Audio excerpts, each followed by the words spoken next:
Bienvenidos y bienvenidas a un nuevo podcast de la Fundación Hay Derecho. Hoy me acompaña ya un habitual en estas charlas, Ignacio Fernández Larrea. ¿Qué tal, Ignacio? Muy bien, encantado de estar nuevamente con vosotros.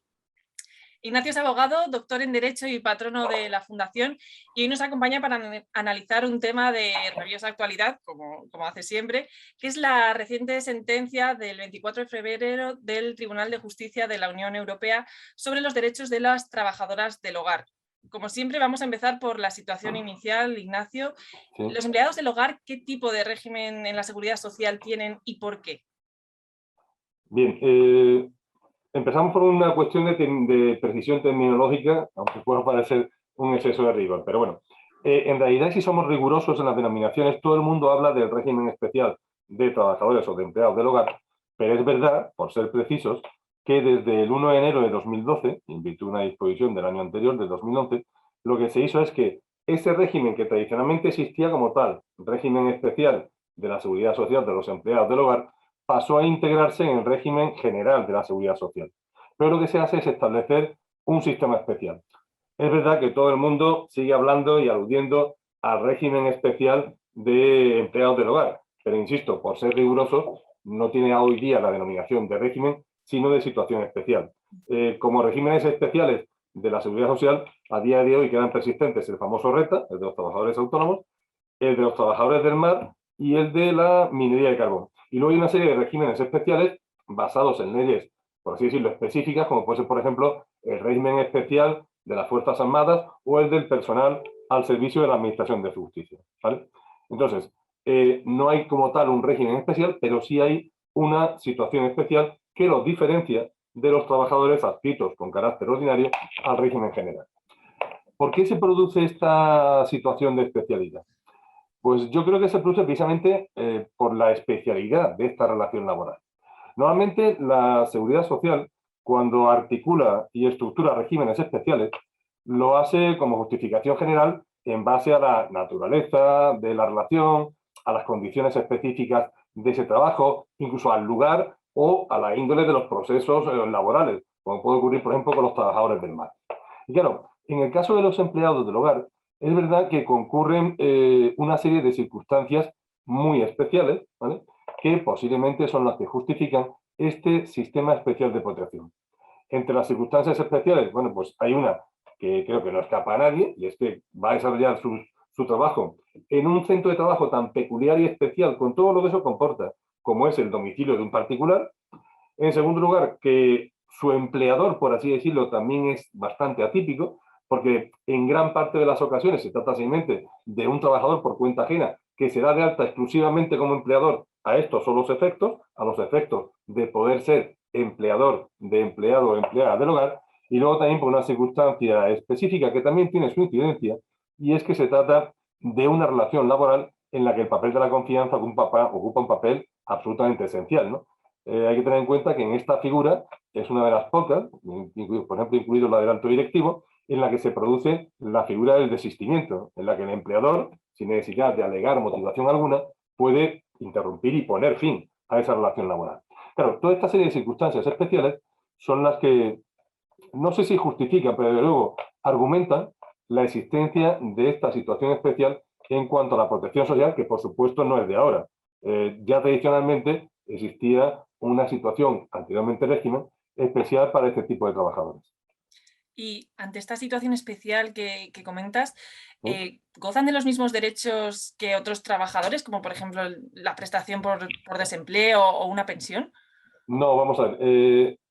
Es verdad que se ha ido dictando una serie de reformas legales, especialmente en el año 81, para poder finalmente avanzar en esa convergencia a nivel de protección social entre estos trabajadores y los trabajadores que están adscritos al régimen general. Pero a día de hoy no existe una igualdad absoluta.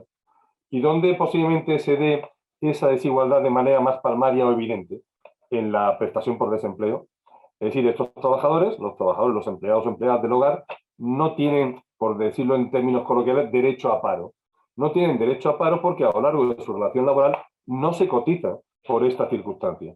Y por tanto, solamente pueden, por así decirlo, en términos extrajurídicos, agarrarse a esa prestación basándose en cotizaciones que hayan hecho previamente a otro régimen distinto del especial de los empleados del hogar. Con lo cual, realmente, insisto, se ha avanzado a nivel de equiparación, pero persiste esta ausencia de esa medida de protección social como es la prestación por desempleo. Claro, prestación por desempleo que no se agota únicamente allí, sino que al no tener derecho a la prestación por desempleo, paralelamente o colateralmente, tampoco tienen derecho a una serie de prestaciones que presuponen o necesitan esa situación de desempleo o de estar asimilado al alta. Y ante esta situación, ¿cuál es la posición tanto del Gobierno como del Tribunal General de la Seguridad Social para no igualar las condiciones de estos trabajadores para no igualar las condiciones de protección social de este colectivo? Bueno, la argumentación, y ya incluso podemos decir que incluso consta por escrito, en base a la sentencia a la que luego seguramente te referirás, parte de las propias características, de las propias especialidades que tiene este colectivo, que es verdad que son ciertas. Otra cosa es que sirva o no para fundamentar esa desprotección en cuanto al desempleo. Pero sin entrar en la bondad o maldad de los argumentos de la Administración, lo cierto y verdad es que los que ha expuesto, incluso formalmente, acuden o aluden a circunstancias especiales de estos trabajadores. Se habla de que hay una elevadísima tasa de empleo en la que el desempleo no deja de ser residual. Se alude a que se trata de trabajadores con escaso nivel de cualificación y que, por tanto, viene a ellos anudados una retribución escasa, que obviamente tendería a encarecerse si la implementamos con medidas de cotización. Se alude también a la existencia de un altísimo porcentaje de trabajadores que no estaban afiliados a ese sistema de la seguridad social, sino que estaban, por así decirlo, prestando sus servicios sin estar en situación de alta, circunstancias que es verdad que en otros años era más que evidente y más que frecuente. Y paralelamente se señala la dificultad que tiene la Administración de cara a que, mediante la labor inspectora, poner fin a esa situación de fraude. ¿Por qué? Porque es verdad que aquí la labor de la inspección de trabajo se ve dificultada enormemente por una circunstancia que, por así decirlo, es de cajón. Como dije anteriormente, estos trabajadores, ¿dónde desempeñan sus funciones? ¿Dónde desarrollan esa relación laboral? En el domicilio, en particular el domicilio de una persona física individual. Y todos sabemos acerca de las medidas relativas a la inviolabilidad del domicilio, que está incluso consagrada constitucionalmente. Con lo cual, esa labor inspectora, en el sentido de detectar posibles actuaciones fraudulentas, se encuentra con esa extraordinaria dificultad que obviamente no se da en otros centros de trabajo. Eso es lo que argumentan tanto la tesorería como el propio gobierno para fundamentar o justificar que aún a día de hoy no se dote a estos trabajadores de esta protección social asociada a la prestación de desempleo. ¿Y por qué se produce ahora la sentencia del Tribunal de Justicia de la Unión Europea del 24 de febrero? Bueno, la sentencia en realidad sale ahora, pero por así decirlo, tiene su historia, su precedente. En el año 2019, una empleada del hogar, gallega para más señas, bueno, pues se da la circunstancia de que es una empleada del hogar ya con cierta edad, más de 50 años, y en la que se da también la circunstancia de que su empleadora de toda la vida, pues así llamamos una ya de avanzada edad, que incluso ya ha cumplido los 80 años. Claro, esta trabajadora empieza a pensar un poco en su futuro, ¿no? ¿Qué pasará cuando yo realmente ya no esté en disposición de mercado y mi empleadora, pues llegará un momento dado que cada vez más próximo que fallezca? Se plantea, por tanto, la necesidad de intentar cubrirse de cara a esa hipotética y futura situación en la que pueda hallarse en situación de desempleo. Y contando con el consentimiento de esa empleadora, es decir, la empleadora presta su apoyo a esa medida que interesa a su empleada del hogar, recaba de la Tesorería General de la Seguridad Social que se le permita en ese contrato de trabajo cotizar por desempleo. Presenta su reclamación, su pretensión, y la Seguridad Social, y esto es importante destacarlo, con toda la razón, con toda la de la ley, porque a la ley le obliga a ello, porque hay un artículo, el 251 de la Ley General de Seguridad Social, que señala que en este régimen no se puede cotizar por desempleo, pues la Tesorería le deniega la pretensión. Bien, finalmente, y tras la correspondiente vía de recurso administrativo, se plantea una demanda que es turnada a un juzgado concreto, el Juzgado de lo Contencioso Administrativo número 2 de Vigo, en la que lo que se plantea realmente no está en discusión que la Tesorería General haya cumplido o no adecuadamente la ley, porque eso es obvio. La Tesorería no ha hecho sino aplicar un artículo que prohíbe, que impide que se cotice por esa situación, con lo cual era el propio artículo de la ley vigente el que obligaba a denegar la pretensión de la trabajadora. Pero el tema se plantea entonces respecto a la adecuación o no de esa norma nacional respecto al derecho comunitario que debiera ser prevalente. ¿Qué es lo que hace el magistrado del Juzgado Contencioso Administrativo número 2 de Vigo? A la vista de esta situación, plantea una cuestión prejudicial. Es decir, por simplificarlo todo mucho en sus términos, le pregunta al Tribunal de Justicia de la Unión Europea que declare si realmente esa disposición nacional, el artículo 251 de la Ley General de Seguridad Social, es compatible o no con el derecho comunitario, referenciándolo fundamentalmente a dos directivas. Y eso es lo que provoca realmente que el Tribunal de Justicia de la Unión Europea entre al enjuiciamiento de esta materia respecto al derecho nacional. ¿Y cuál es la posición entonces del Tribunal de Justicia de la Unión Europea al respecto de la protección de los trabajadores del hogar? Pues si te parece, yo creo que lo más gráfico va a ser empezar por el final, ¿no? ¿De qué conclusión llega el Tribunal de Justicia de la Unión Europea? ¿Por qué? Porque realmente llega a una conclusión impactante, una situación un tanto traumática, y es que afirma literalmente que los empleados del hogar se encuentran en una situación de desamparo social, ¿vale? Entonces, claro, ¿cómo llega el Tribunal de Justicia de la Unión Europea a esta conclusión? Pues analiza las circunstancias de protección social de este colectivo, y es evidente que no gozan de esa protección asociada a la prestación por desempleo.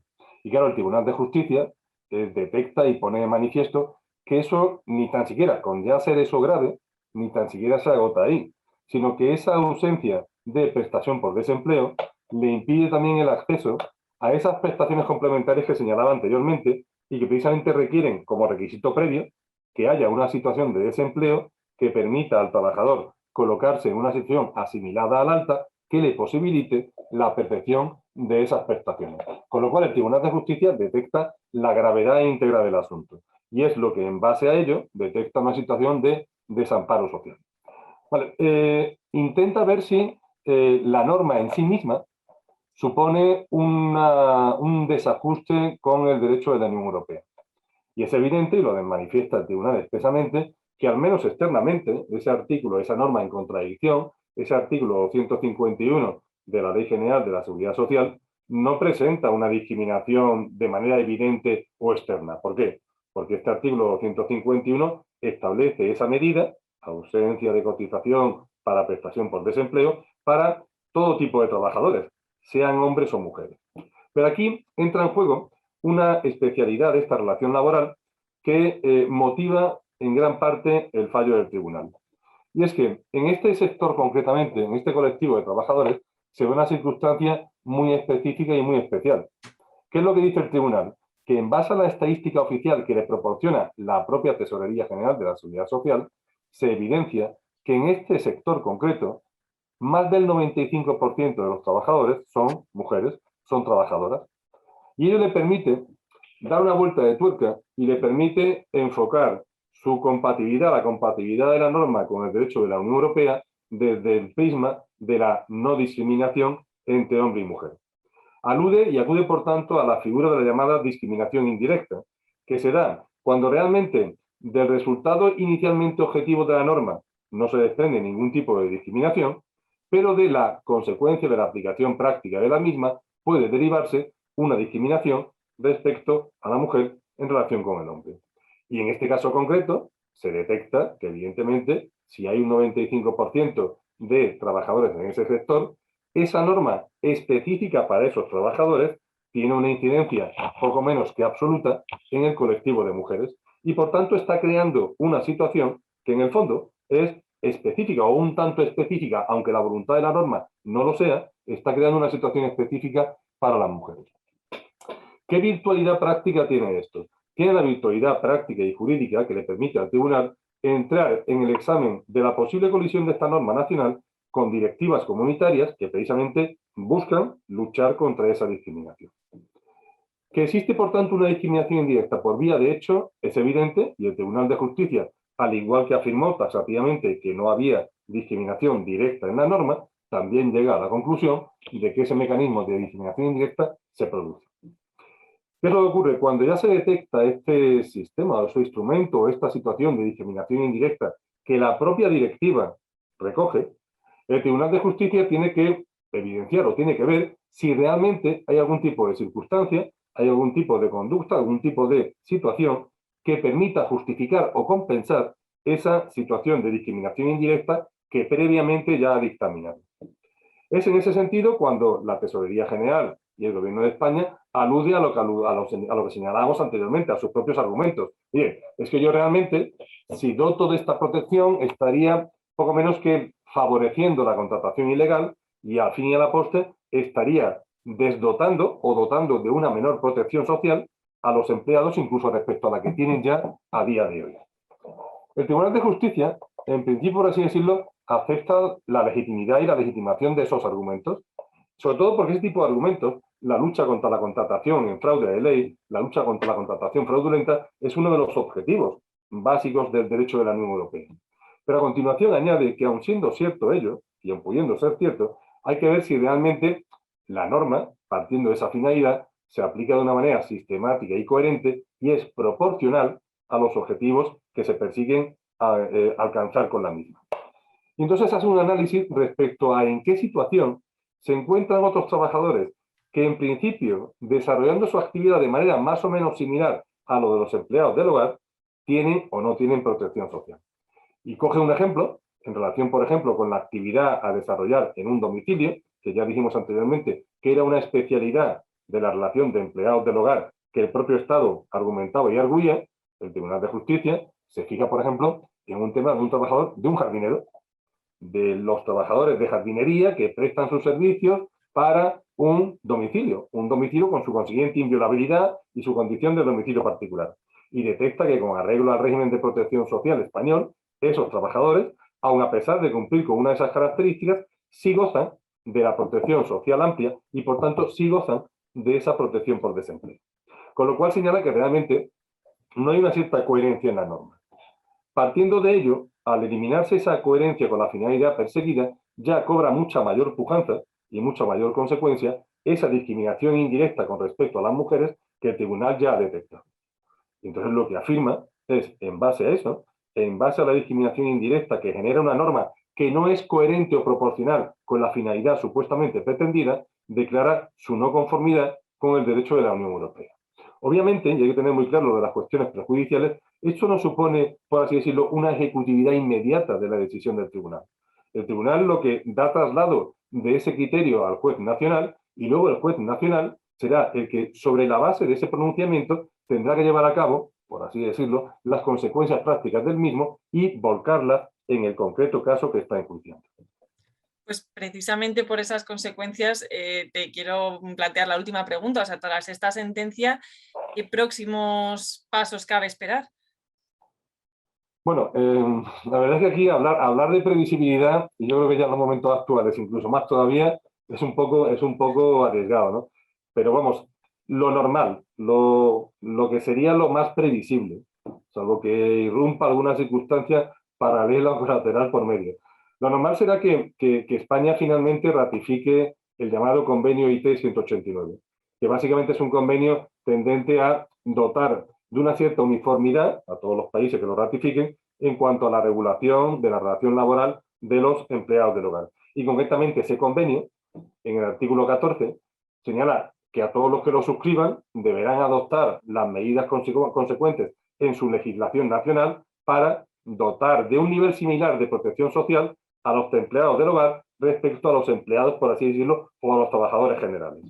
Lo normal, dado que incluso el gobierno ya hace más de un año anunció su intención de ratificar este convenio OIT, sea que finalmente se produzca la ratificación, y esa ratificación, en base a ese artículo 14 del convenio, que establece esa obligación de hacer algo, sea lo que sirva como una especie de trampolín normativo para, a su vez, modificar el artículo 251 de la Ley General de la Seguridad Social y que esa actual prohibición de cotizar por prestación de desempleo desaparezca.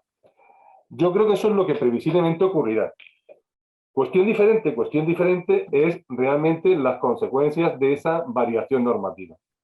Porque solamente cuando transcurra un tiempo razonable, y por tanto un medio plazo, desde la implantación de esa medida, se verá realmente si esos temores que ya anticipaba la tesorería en el sentido de que va a aumentar el fraude va a aumentar la contratación fraudulenta, no voy a poder investigar, ¿se produce o no se produce?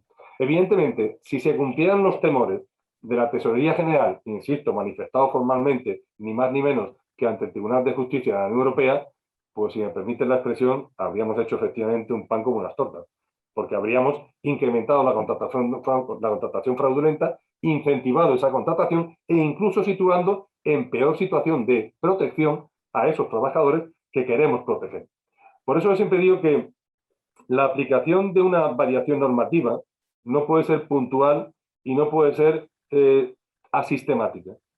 Si acometemos para garantizar la protección social de estos trabajadores esa medida de permitirles cotizar por desempleo, tendremos que poner en marcha mecanismos paralelos para efectivamente controlar que eso se produce de manera adecuada, que no redunda en una mayor contratación fraudulenta y que finalmente el objetivo que todos perseguimos, porque yo entiendo que es un objetivo de justicia, que es que esos trabajadores gocen de esta protección, sea un reconocimiento efectivo, no meramente teórico o ideal, y por supuesto que no vaya acompañado de generar unas consecuencias que pudieran ser incluso más negativas para este colectivo de trabajadores.